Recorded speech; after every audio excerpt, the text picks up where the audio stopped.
Step 5, blend together the two animals that you chose to include.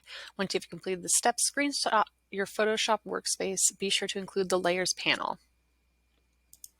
Now that I have my two animals with this little background, I'm going to be able to actually blend them. So I'm going to decide first what I want to do. Do I want to do the hippo's face on the capybara or vice versa? I think I'm going to do the capybara on the hippo. So I'm going to drag my lovely little capybara up here.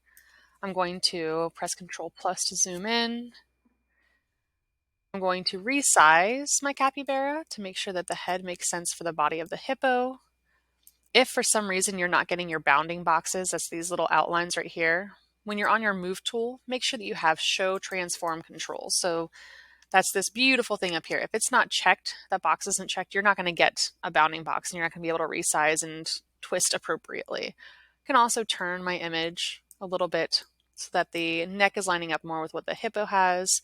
And yes, I realize that you can still see the hippo's face. We'll change that eventually. So I'm going to try to layer this.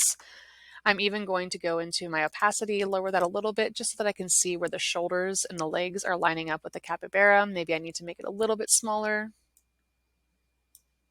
and move it around that way. Once you finish that, you're going to bring your opacity back to 100%.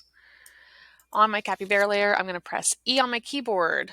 At the very top, I have opacity. Right now I have it at 100% for my eraser.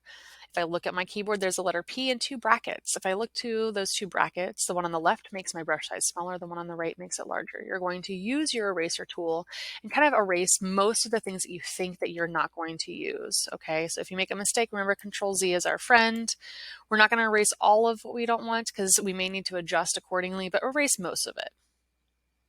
Once you've made some adjustments, line things up how you want to, and you're ready to start blending things in, you're going to use that eraser tool still. We're just going to use it at a lower opacity. So I go to the top where the opacity is and I lower it. I like to have it somewhere between 10 and 20.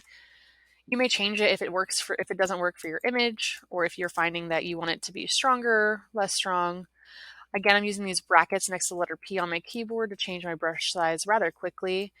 And our goal is to make it look like this lovely little capybara is morphing into the hippopotamus. So this may take some time. Maybe you go through with this low opacity on a larger brush, and then maybe when you get most of that done, you go in with a smaller brush size and you start stroking along the actual length and grain of the hairs that you're blending in. That'll give it more believability.